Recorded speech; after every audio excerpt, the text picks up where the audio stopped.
Last year the UK finally left the EU after years of fraught negotiations with Brussels. The British public voted for Brexit in the 2016 referendum on EU membership, which led to the resignation of then Prime Minister David Cameron. The moments leading up to the historic public vote were chronicled in the 2019 BBC documentary, Inside Europe, 10 Years of Turmoil. A string of high-profile insiders shared their first-hand accounts of Britain's divorce with Brussels for the series. Among them were Donald Tusk, former president of the European Council, the EU's political wing. Mr. Tusk opened up about his negotiations with Mr. Cameron over the timetable ahead of the referendum. He revealed how his British counterpart made tough demands of Brussels in a bid to get Britain to remain in the EU. Mr. Tusk said, his proposal was that, okay, let's start our negotiations immediately now to finalize the negotiations in December. It means 2 or 3 weeks, I told him bluntly. Come on David, get real. I know that all prime ministers are promising to help you. But believe me, the truth is that no one has an appetite for revolution in Europe only because of your stupid referendum. If you try to force us to hurry you will lose everything, and for the first time I saw something close to fear in his eyes. He finally realized what a challenge he was facing.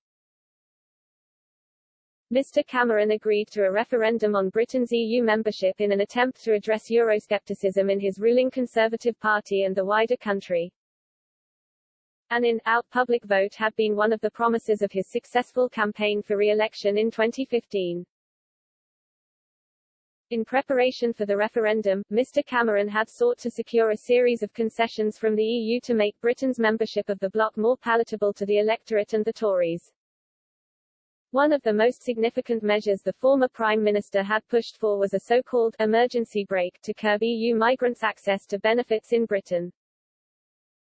Mr. Cameron failed in his bid to guarantee the proposal for his desired 13 years and instead negotiated it for a maximum of 7 years.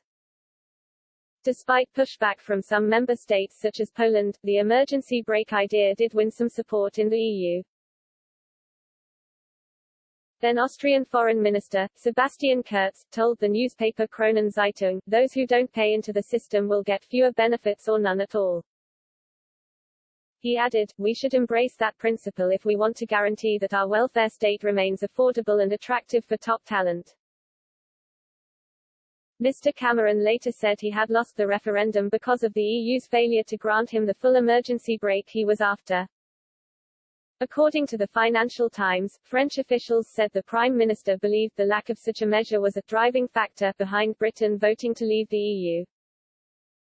However, the influence immigration had on the vote was disputed by then European Commission President, Jean-Claude Juncker. He said, my impression is that if you over years, if not decades, tell citizens that something is wrong with the EU, that the EU is too technocratic, too bureaucratic, you cannot be taken by surprise if voters believe you.